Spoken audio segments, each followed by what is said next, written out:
ya maombi ya mwezi wa 3 ambacho kinasema siri ya malango ya baraka, siri ya mlango au malango wa baraka ambao Mungu anaofungua kwako kupitia watoto unaowazaa. Siri ya mlango wa baraka ambao Mungu ameufungua kwako kupitia watoto uliowazaa. Na neno letu kubwa au kitabu kinachobeba somo letu ni kitabu cha Waamuzi. Kitabu cha Waamuzi, ile sura ya 13 kifungu cha 1 mpaka cha 4. Neno la Mungu linasema, na wana wa Israeli wakafanya tena yaliyo mabaya mbele za macho ya Bwana. Bwana akawatia katika mikono ya Wafilisti muda wa miaka 40. Palikuwa na mtu mmoja wa Sola wa jamaa ya Dani, jina lake alikuwa akiitwa Manoa, na mkewe alikuwa ni tasa, hakuzaa mtoto. Malaika wa Bwana akamtokea yule mwanamke akamwambia, tazama, wewe sasa utasa huzai, lakini utachukua mimba, nawe utazaa mtoto mwanamume. Basi sasa jihadhari na kuomba, usinywe divai wala kileo, wala usile kitu kilicho najisi, kwani tazama, utachukua mimba, nawe utazaa mtoto mwanamume. Na wembe usipite juu ya kichwa chake, maana mtoto huyo atakuwa siri wa Mungu tangu tumboni, naye ataanza kuwaokoa Israeli na mikono ya Wafilisti. Bwana Yesu asifiwe. Amina. Bwana Yesu asifiwe sana. Amen. Kitu ambacho unachotakiwa au ninachotakiwa kukifahamu katika kitabu hichi au katika somo hili, ya kwamba Israeli wanapita katika mazingira magumu, wanapita katika kipindi kigumu, wakiwa wanamuomba Mungu msaada awatoe katika mikono ya adui zao, kitu ambacho Mungu anakiachilia kwenye maisha yao, anawapa mtoto. Kwa hiyo usipoweza kujifunza siri ya baraka ambao Mungu kaiachilia kwa watoto uliozaa, hautaiona baraka kwa watoto wako, bali utawaona watoto kama mzigo. Israeli wako utumwani, Mungu kawaruhusu Wafilisti wawatawale kwa muda wa miaka 40. Israeli wanamlilia Mungu ya kwamba tuko utumwani, tunateseka, tunataabishwa, tunatumikishwa hali ya utumwa. Mungu anawaambia huo utumwa ninaukomesha, ila haukomeshi kwa wakati huo. Mungu anaruhusu mtoto wa kiume anazaliwa. Manake nini? Kila mpango mpya Mungu analeta mtu mpya. Sauli aliposhindwa, Mungu alimpeleka Daudi. Bwana Yesu asifiwe. Amina. Kwa hiyo lazima umuombe Mungu hakusaidie kuelewa neema ambao wamekubebesha kupitia watoto uliowazaa. Kwa Israeli wanapita kwenye magumu, Mungu anawapa Samson ya kwamba atawaondoa katika mikono ya Wafilisti. Sikilize, kama wazazi wa Samson wasingemuona Samson kama kikomboleo, uwe na uhakika wangekaa hali ya utumwa na msaada wako nao. Ila walipokubali kufata kanuni na maelekezo ya Mungu binafsi kwao, ikawa mlango na ikawa kigezo cha Mungu kusimama pamoja nao. Bwana Yesu asifiwe. Amen. Lakini pia tukaangalia aina za watoto Mungu anaowaachilia katika familia yako au katika maisha yako. Tukaangalia aina za watoto ambao Mungu anawaachilia kwenye maisha yako. Tuliangalia wako watoto wa aina mbili, ila tuliangalia aina ya kwanza ya kwamba watoto waliozaliwa kwa kusudi maalum wenye agano la vizazi. Watoto waliozaliwa kwa kusudi maalum wenye agano la vizazi. Waliokuwepo siku ya Jumapili, Roho Mtakatifu alitufunulia, au tunasema kwamba alitufundisha, akatuelekeza jambo moja kidogo, ya kwamba aina ya watoto hawa maana yake wamebeba oda mpya ya kifamilia, na hii oda mpya haiji kwa sababu Mungu ameileta. Hii oda mpya inatokana na aina ya maombi ya wazazi wanaoyaomba ili Mungu awatendee na kuwavusha. Kwa hiyo hawa watoto maalum wanaozaliwa kwa kusudi maalum wenye agano la vizazi ni watoto ambao Mungu anawaruhusu wanazaliwa kwako, ambao hawa wanakuja na mpango mpya, ambao ule mpango mpya ambao Mungu anauleta kwenye maisha yako kupitia watoto wako. Maana yake watoto wanakuwa ndio source ya mpango wa Mungu. Kama ukielewa vizuri kwenye kitabu cha Waamuzi tulichosoma, wakati Israeli wako utumwani kwa muda wa miaka 40, tunakwenda sawa sawa, Mungu anaachilia kusudi la kuwatoa, ila ili waweze kutoka utumwani ni Mungu kuhakikishia tawarudi tena wapi. Si umenielewa? Mungu kukutoa utumwani sio shida, ila mpango wa Mungu si kukutoa. Mpango wa Mungu ni kuhakikisha unapotoka usirudi. Kwa hiyo uwe na uhakika ya kwamba mpango wa Mungu hautakuwa wa kukusaidia leo na kesho sio kukusaidia. Na ndio maana kwenye kitabu cha Ezekieli anasema, nami nayachua mawazo ni wawaziayo mimi. Anasema ni mawazo ya amani wala sio mabaya, kuwapa tumaini wakati wenu wa mwisho. Lakini anasema mkautakie tu amani mji huo mliofanya mchukulia mateka. Tena anasema mkauombee kwa nani? Kwa Bwana. Maana katika amani ya mji huo nani mtapata amani. Kwa hiyo Mungu anapoleta msaada kwako, hakusaidii leo kesho asikusaidie.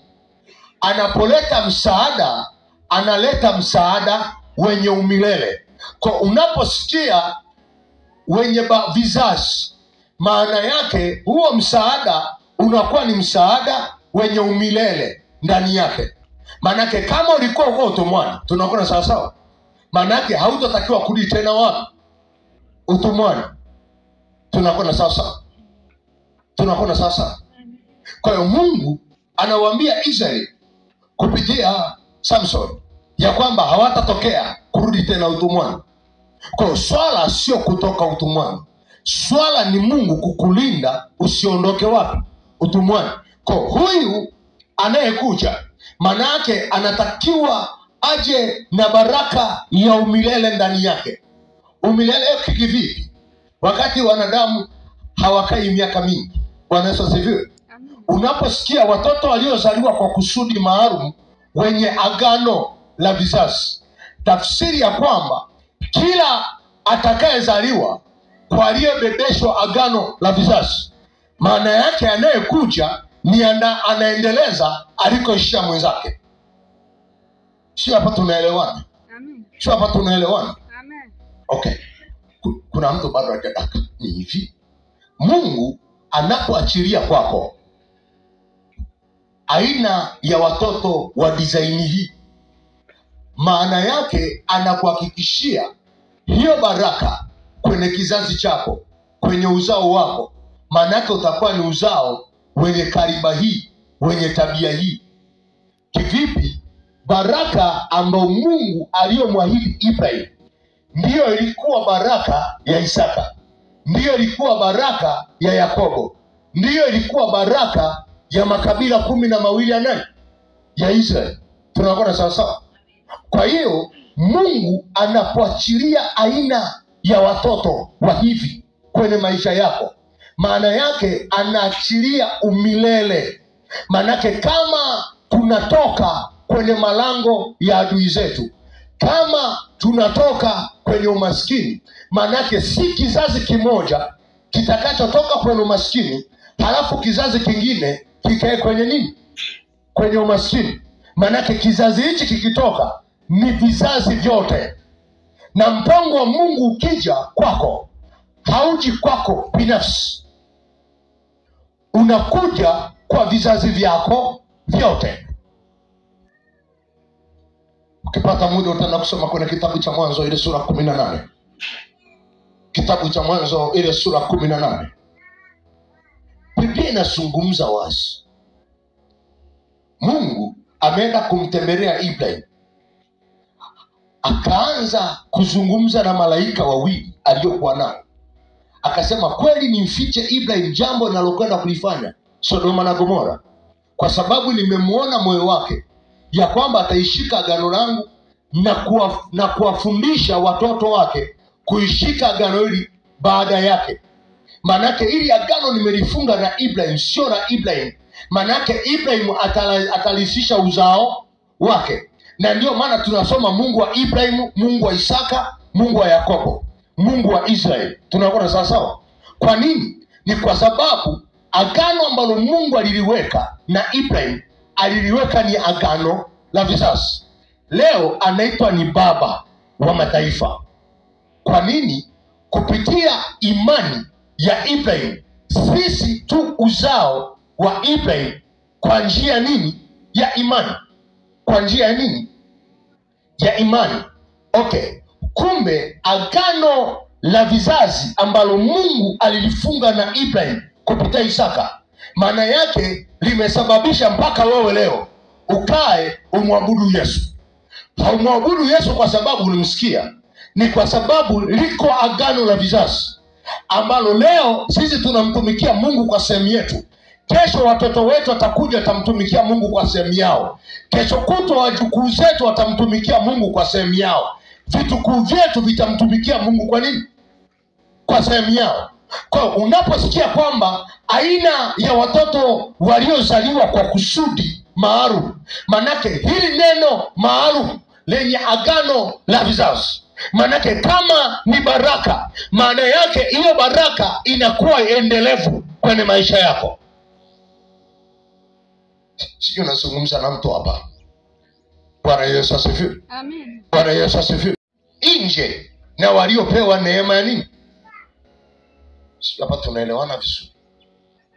Walikuwa hawazaliwi nje na waliopewa hiyo neema. Walikuwa hawapewi. Na ndio maana unaweza ukawa ni mzazi, kuna mahali unapita kwenye mazingira magumu, ukamwomba Mungu akutoe kwenye hilo eneo. Wengi mnatamani kula chakula cha leo, kesho mnaona njaa. Na ndio maana kuna nyakati ambazo watu hawamuelewi Mungu, Kwa nini? Wanatamani leo washibe chakula, kesho waendelee kusikia njaa. Lakini formula za Mungu ni kwamba anaachilia kitu ambacho hautaka kutanaga na kitu kinachoitwa nini?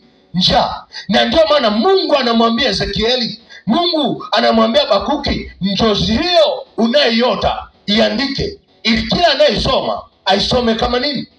Kama maji. Kwa nini nasema njozi hii unaiota,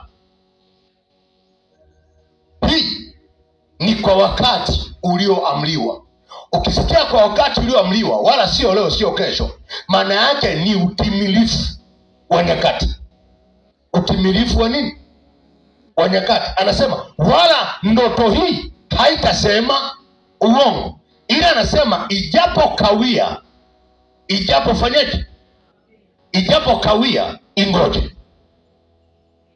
Tafsiri ya kwamba Israeli wanamwomba Mungu awatoe kwenye mikono ya Filisti. Anaruhusu Samsoni azaliwe. Uwe na uhakika kwamba Samsoni hatazaliwa na kwenda kupigana na Wafilisti. Uwe na uhakika kwamba kuna muda ambao ulipita hapo katikati mpaka utimie utimilifu wa nini? Wa nyakati.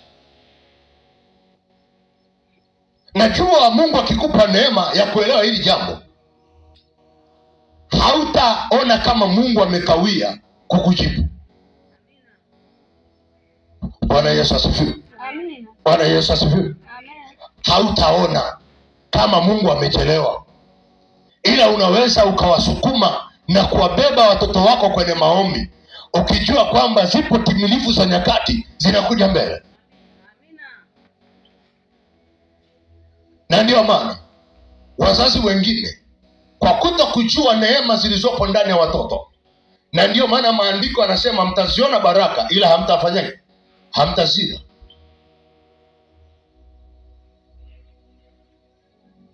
Bwana Yesu asifiwe. Amen. Bwana Yesu asifiwe. Amen. Unajiuliza, katikati ya walioishia darasa la 7, huyu mtoto amesoma, amekuwa daktari tena bingwa. Huu mlango wa yeye kuwa daktari bingwa kwenye familia, huu mlango umefunguka wapi? Kwa nini? Wakisoma historia za baba zao, wakisoma historia za uchombani, hakuna aliyefanikiwa kwenye eneo la nini? La elimu. Tunakuna sasa. Ila mtoto aliyekuja amefanikiwa kwenye hilo eneo. Unajiuliza imekuwa vipi? Na unashangaa tangu Mungu aliporuhusu kwenye uzao wako ukawa na daktari, ukashangaa wajukuu wakawa madaktari, wengine wakawa kuwa wilaya, wengine wakawa kuwa mikoa. Manake cheni ikazidi kutanuka, wakazaliwa walimu humo ndani, wakazaliwa maprofesa humo ndani. Manake nini? Mungu anapoachilia baraka kwako, anaachilia baraka ya vizazi. Na baraka ya vizazi Mungu haileti kwako. Anapoachilia baraka ya vizazi, anaandaa na mtu mpya kwenye maisha yako atakayeweza kuibeba hiyo baraka. Kwa hiyo kama ataandaa mtu mpya atakayebeba hiyo baraka, uwe na uhakika ya kwamba watoto uliowazaa una kila sababu ya kuwasukuma mbele za Bwana. Kwa nini? Yesu anasema hivi, walilisishwa uchawi tangu tumboni mwa mama zao. Kama walilisishwa uchawi, kitu gani? Mungu anatazama mpango na shetani anatazama mpango. Kwa mpango ambao Mungu amekusudia kwenye maisha yako, ndio unatengeneza aina ya vita kwenye uzao wako. Sikiliza. Mungu anamwambia Eva wakiwa katika bustani ya Eden, ninaweka kati ya uzao, naweka uadui kati ya uzao wa mwanamke na uzao wa nini? Wa nyoka. Nataka hapo unielewe ili uelewe aina ya watoto hawa. Japokuwa na hawa watoto pia wamegawanyika kwenye makundi mawili. Bwana Yesu asifiwe. Amen. Bwana Yesu asifiwe. Amen. Lakini nachotamani uelewe hapa kwamba Mungu anamwambia Eva katika bustani ya wapi? Ya Eden, ya kwamba ninaweka uadui kati ya uzao wa mwanamke na uzao wa nani? Wa nyoka. Wakikuwahi watakugonga kisigino, ukiwawahi utawapona kichwa. Naweka uadui kati yako, kati ya uzao wa mwanamke na uzao wa nyoka. Jambo unalotakiwa kulielewa, kwa nini Mungu hakumwambia shetani ya kwamba ninaweka uadui kati ya wewe na mwanamke? Mungu anaweka uadui kati ya uzao. Maana yake nini? Nguvu ya kila mzazi, nguvu ya kila mzazi imebebwa kwenye uzao anaozaa.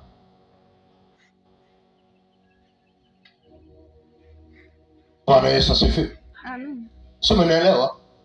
Nguvu ya kila mzazi Mungu anaiweka kwa watoto anaowazaa. Kwa nini kwa watoto anaowazaa? Watoto wanapozaliwa kwako, Mungu anawaleta kama silaha mojawapo ya kukufanikisha. Mariamu hakuijuaga dhahabu, hakujuaga uvumba, hakujuaga manemane mpaka alipomzaa Yesu. Sio, umeelewa? Sio hapo umedaka. Adui anapoleta uadui kati yako, analeta vita na kizazi unachokizaa. Kwa nini? Kizazi unachokizaa ndani yake kina neema ya umilele. Kwa kama ulikuwa unahangaika kwenye eneo fulani, maana yake adui anajua aina ya watoto uliowazaa watakutoa kwenye hayo mahangaiko.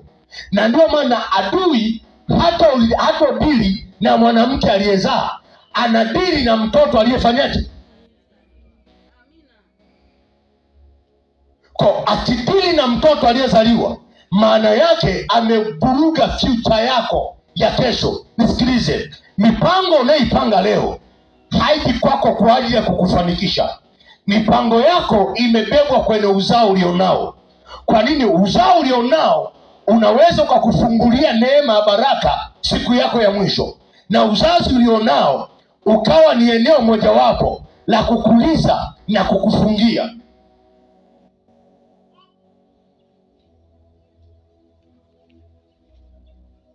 Wiki iliyopita nilikwambia, unashangaa katoto kanakwambia mama, nitakapofanikiwa nikujengea nyumba.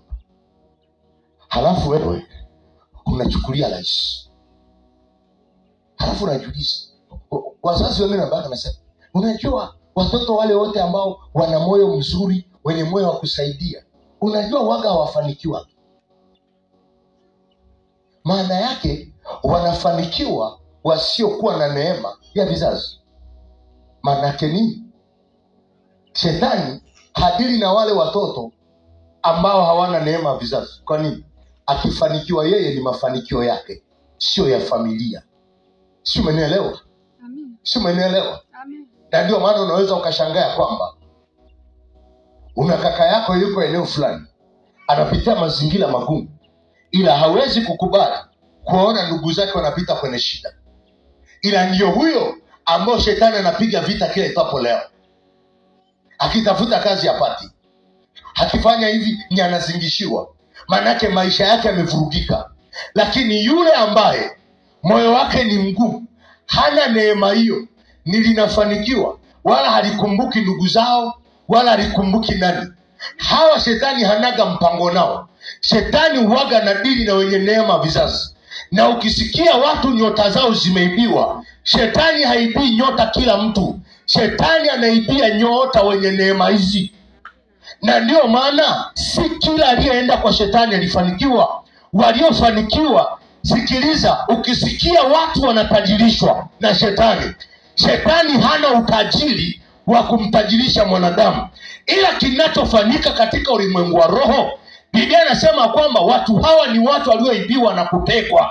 Tafsiri ya kwamba shetani ameona kuna mtu fulani, kuna mama fulani alizaliwa kwa kusudi maalum, ya kwamba Mungu alimwekea neema biashara, ya kwamba akifanya biashara yake atafanikiwa, atawainua watu. Alipoona ile nyota imekaa imeshangaa, anakuibia, anakuja mtu, anafuata masharti yake, anampa. Kinachobakia kwako ni ndoto za kila siku, uko kwenye duka kubwa, ila ukicheki maisha yako hayafanani na ndoto unazoziota. Maana yake nini? Neema ulionayo ni tofauti na maisha ulionayo. Kwa hiyo nikakwambia, hii somo sio la watoto tu. Kumbuka kwamba hata ushawahi kuwa mtoto. Kumbuka kwamba unashabeba. Ni kwamba ni wajibu wako kwenda mbele za Bwana kujua mpango ambao Mungu aliyokupangia, unaotakiwa kutembea nao ni upi. Sina zungumza na mtu hapa. Amen. Kwa adui anadili na uzao. Mungu anataka uzao. Wewe jiulize swali. Kwa nini Mungu anataka kuwatoa Israeli Misri? Anamwambia Musa, nitakasiwa wazaliwa wote wa kwanza. Kwa nini asiseme waleteni wa baba nitakasi? Maana nguvu ya kutoka kwenye magumu uko kwenye uzao mpya kwenye maisha yako. Na ndio maana nilikwambia, ukiona hauzai, sio swala la kwenda hospitali, sio swala la kukaa na kuanza kujilaumu mimi ni tasa. Anza kujua aina ya watoto ambao Mungu amewapanga kwenye maisha yako, wazaliwe ni wa aina gani. Biblia inasoma kwenye kitabu cha Ufunuo ile sura 13 kifungu cha 12. Naye yule nyoka akamuuzi mwanamke aliyezaa yule mtoto. Tafsiri ya kwamba hakutakiwa kuzaa yule nani? Yule mtoto. Kwa sababu kuna watu wamepewa neema ya kuzaa wafalme. Mfano kabila la Dani au kabila la Yuda. Wamesema Yuda ni kama simba mke. Ni nani awezaye kufanyaje? Kumwamsha. Wanaambiwa fimbo ya enzi itatoka mikononi mwa nani? Mwa Yuda. Mpaka atakapokuja huyo mwenye enzi. Angalia, kabila la Yuda wamepewa neema kuzaa wafalme. Angalia vituko vinavyotokea kwenye kabila la Yuda. Yuda alipotengana na ndugu zake, hiyo ni kitabu cha Mwanzo sura 38. Yuda akatengana na ndugu zake. Akaenda huko akaona mwanamke Mdraamu, akaoa, akazaa watoto watatu. Akazaa Eli, akazaa Onani, akazaa na Shela. Lakini Biblia inasema ya kwamba Shela akawa mtu mbaya machoni pa Bwana. Bwana akamuua. Na kawaida ya kwamba sheria zao ilikuwa mkubwa akifariki hajazaa, inabidi mdogo achukue mke wa kaka yake azae naye mtoto ili amuinulie ndugu yake nini? Uzao. Biblia inasema kwamba Onani wakamwambia, uko tayari kumchukua Tamari? Onani anasema ni kweli, mimi niko tayari kumchukua ili nimuinulie ndugu yangu uzao. Biblia inasema hivi, alipokuwa akiingia kwa Tamari anamwaga nje. Alikuwa haweki mbegu ya uzao kwenye tumbo la Tamari. Watu wote wa mji wote wakawa wanajua Tamari ni nani? Ni tasa. Ila siri hiyo aliyokuwa anaijua Tamari sio tasa, ni Mungu, Tamari mwenyewe na Onani. Biblia inasema kwamba kitendo hicho Mungu akamuua nani? Akamuua Onani. Kwa nini? Alipokuwa akiingia kwa Tamari haweki mbegu za uzao, kwa sababu alisema watakaozaliwa sio wa kwangu, ni wa ndugu yangu. Kwa siwezi weka uzao. Ila hili ndilo kabila waliloambiwa kwamba wafalme wanatoka kwenu. Haweki mbegu ya uzao ndani ya tumbo la Tamari. Mpaka wazee wa Israeli wanakuja kumuona Onani amekufa akiwa kwenye kifua cha Tamari. Ndipo akagundua ya kwamba huyu dada sio tasa. Baadaye Tamari anasemaje? Itakuwaje? Ikabidi Tamari alale na baba yake mkwe wapate mtoto. Biblia inasema wakazaa watoto wawili, Peresi na Zera. Maana yake nini? Kama anazuia mbegu za uzao zisiingie kwenye tumbo la Tamari, simeelewa? Maana yake anazuia wafalme wasifanyaje? Wasizaliwe. Kwa hiyo lazima ujue vita unaokutana nayo ya uzao ni aina gani. Manake lazima ujue aina ya sampuli ya watoto wanaofanyaje unaowazaa. Usilie unajua mimi ni tasa, unajua mimi sishiki. Swala sio kushika mimba, swala ni aina ipi ya watoto wanaofanyaje wanaozaliwa. Bwana Yesu asifiwe. Amen. Bwana Yesu asifiwe sana. Amen. Biblia inasema kwamba naye Rebeka akawa tasa. Isaka akaomba kwa ajili ya mkewe Rebeka azae. Biblia yangu inaniambia hivi, Rebeka akamlilia Bwana akapata mimba, ila wale watoto wakaanza kushindana wakiwa wako wapi? Tumboni. Rebeka akamuuliza Bwana, kama watashindana wakiwa tumboni, kuishi kunanisaidia nini? Mungu akamwambia, sikiliza, swala la kuishi lazima uishi. Kwa nini? Tumbo lako una mataifa mawili na makabila mawili. Kabila moja ni hodari kuliko kabila jingine, na taifa moja ni kubwa kuliko taifa jingine. Hapo lazima mkubwa mtumikie nani? Kwa nini? Nguvu aliyopewa mdogo ni kubwa kuliko nani? Sasa ukisikia wao ugonjwa wanafarakana tangu tumboni, maana yake kila mmoja anaigombania nafasi. Bwana Yesu asifiwe. Amen. Sisi nasungumza na mtu hapa. Amina. Kwa hiyo aina hii ya watoto usitegemea kwamba shetani anaweza akaruhusu wakaenda hivi hivi, wakatembea hivi hivi. Hawa ni wanawindwa. Musa anazaliwa, anatafutwa, auawe. Wauawe watoto wote wa kiume tangu siku moja mpaka miaka mingapi? Na ndio maana nikwambia hivi, ukishaelewa hili jambo, hautaona kila kifo cha mtoto kinachotokea ukaishi ni cha kawaida. Wengine wanaua. Biblia inasema kwamba Farao akawaweka wakunga katika mji wa Goshani walikokuwa Waebrania. Akawaambia kila mwanamke wa Kiebrania akizaa mtoto wa kiume, ukiona tu kametoka ka kiume, ua. Anapewa tu mama, pole, unajua ni mapenzi ya Mungu, katoto kako umezaa kamefanyaje? Mungu akawapa ufunuo wa Ebrania ya kwamba msikubali. Biblia inasema kwamba mama wa Kiebrania wakawa wanajifungua wenyewe. Yaani wao wenyewe wanajikatia vitofu, wao wenyewe wanapokea mtoto, wao wenyewe wanajipush, wanamdaka mtoto wao wenyewe. Biblia inasema wakajifungua wenyewe. Kwa nini? Walikuwa wanaambiwa mtoto akizaliwa ua. Sasa jiulize, ni watoto wangapi wameuawa pasipo sikuelewa? Bwana Yesu asifiwe. Amen. Bwana Yesu asifiwe. Amen. Bwana Yesu asifiwe sana. Amina. Kwa hiyo aina hii ya watoto waliozaliwa kwa kusudi maalum, wenye agano la vizazi, manake hawa wameleta msaada wa Mungu katika familia, katika mji, katika taifa, wenye msaada wa umilele. Manake nini? Hawa wakiwepo, manake watoto watakaozaliwa kwa hawa, manake watabeba kusudi hilo hilo. Na ndio maana Mungu anamwita Haruni. Mungu anamwambia Musa, nitakasie Haruni na wanaye kwa kazi ya ukuhani. Kwa ukiona wewe leo ni mtumishi, elewa kwamba wewe ni mtumishi pamoja na wanao. Ukiona kwamba Mungu amekupa neema biashara, ujua kwamba wewe ni mfanya biashara pamoja na wanao. Kwa anakuletea kizazi chenye umilele. Manake hawa wanabeba baraka vizazi. Manake hawa wanaweza kutengeneza jambo, wanaweza wakaumba jambo likakuwa, na watu wakaishi kwenye jambo lao, watu wakaishi kwenye mpango wao. Washajiuliza swali, kama mtu anaweza kaanzisha taasisi ndogo, baadaye ikakuwa ikawa kampuni, ikafungua makampuni branch, manake mtu tu mmoja akaweza kuajiri watu zaidi ya 1,000. Unaishi ni kawaida.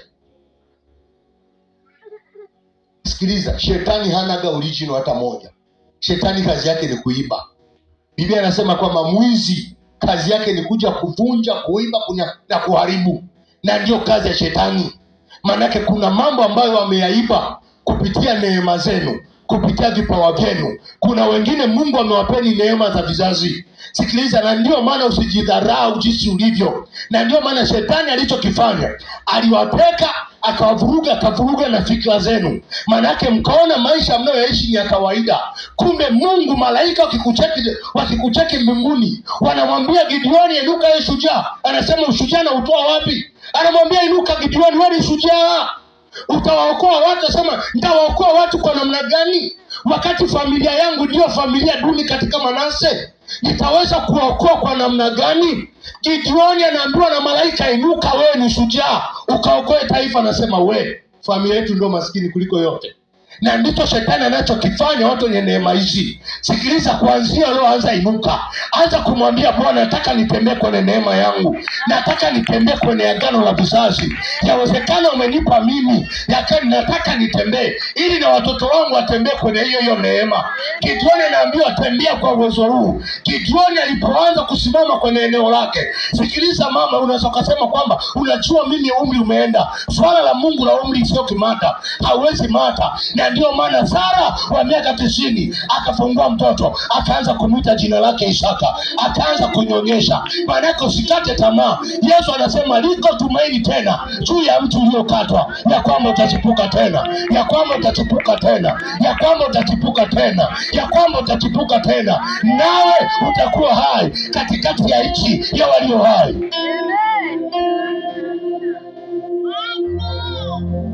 Waga na falsafa moja. Kuzaliwa kwenye familia maskini sio dhambi, ila dhambi ni wewe kukubali kufa maskini. Kuzaliwa kwenye familia maskini sio kosa. Kosa ni kukubali kufa naye.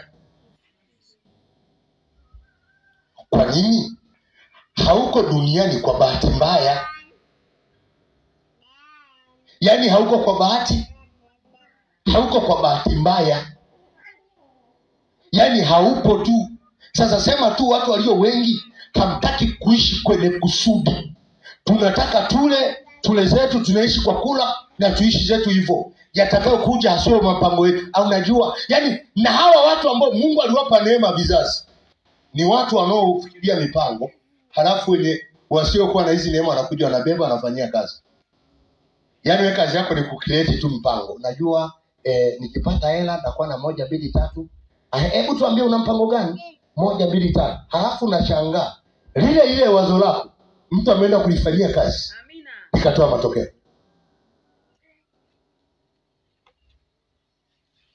Na ndio maana Musa akasema nitageuka nione kwa nini kichaka kinawaka hakina kiteketeke. Lazima na wewe ugeuke umuulize Mungu, kwa nini ninaishi wala sijafa?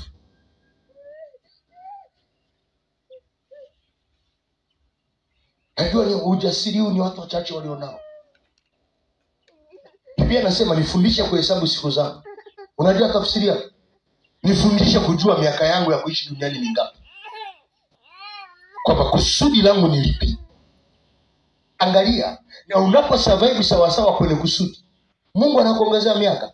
Hezekia aliongezewa miaka 10 na mingapi? 15.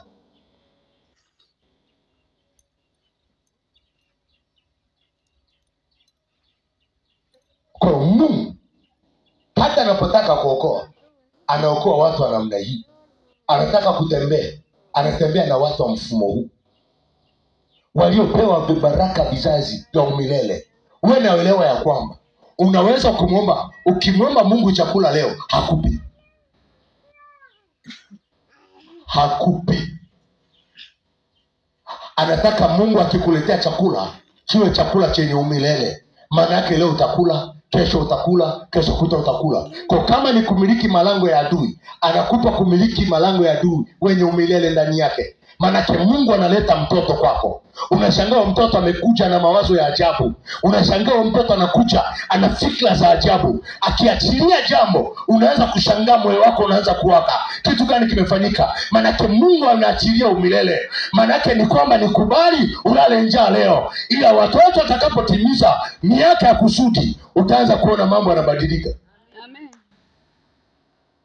Ngoja jiulize swali. Kuna vitoto vidogo vinaigiza sasa hivi. Mfano kuna kile Kimaizumo kimekulia kinaigiza. Elizabeth Maiko Kilulu kimekulia kinaigiza. Na kaka kadogo kile kanaigiza vichekesho kadogo sele, katoto kadogo.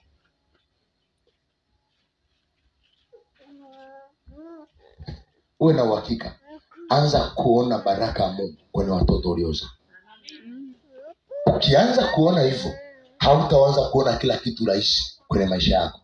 Utaanza kuona na utaanza kujua aina ya vita ya watoto aliona. Yaani unajua mimi, yaani watoto wangu hawana akili. Akienda darasani hajielewi. Ni sifuri tu.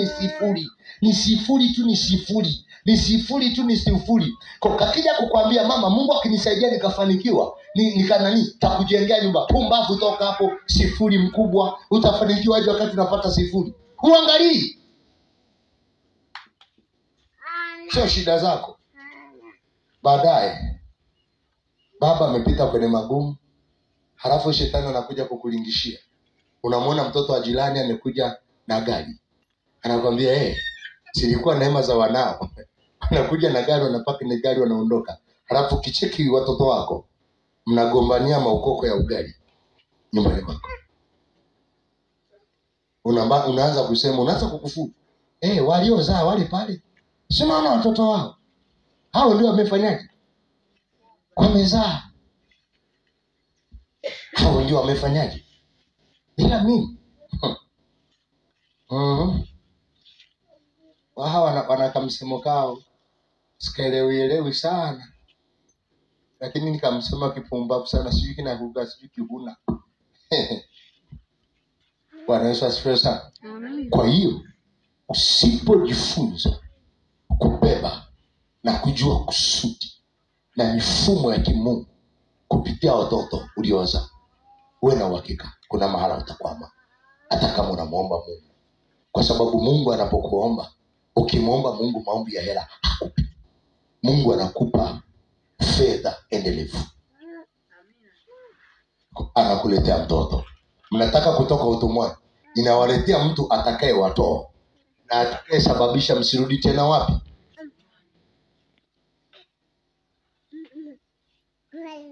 Bwana Yesu asifiwe. Amen. Hawa pia wamegawanyika katika makundi mawili ambayo nakutajia tu hapa, ile Jumapili ndio tutaangalia. Yaani hii aina ya kwanza ni waliobeba ubaraka wa milele. Na wao pia wamegawanyika kwenye makundi mangapi? Mawili. Kundi la kwanza ni wale ambao Mungu ameweka agano la uzazi katika kazi yake. Nitakuonyesha hawa wakoje. Lakini pia namba 2, wale ambao Mungu ameweka agano la nuru ya mataifa. Nuru ya mataifa. Bwana Yesu asifiwe. Bwana Yesu asifiwe sana. Amen. Tuombe. Mungu wangu na Baba yangu, Baba nakushukuru, Baba nakutukuza kwa ajili ya wakati na majira kama haya. Baba tazama Bwana, umetufundisha kwa lugha laini kabisa. Baba tupe neema ya kuelewa na kusimama pale ambapo Mungu unapotamani tufike. Nakushukuru Bwana kwa sababu neema yako na fadhili zako Baba ni aminifu kila itapo leo. Nami nakuinulia utukufu na kuinulia uweza. Asante Bwana kwa heshima yako na nguvu yako. Baba utatembea pamoja nasi na utazunguka pamoja nasi kwa utukufu wako Jehova. Amen. Okay, kama kuna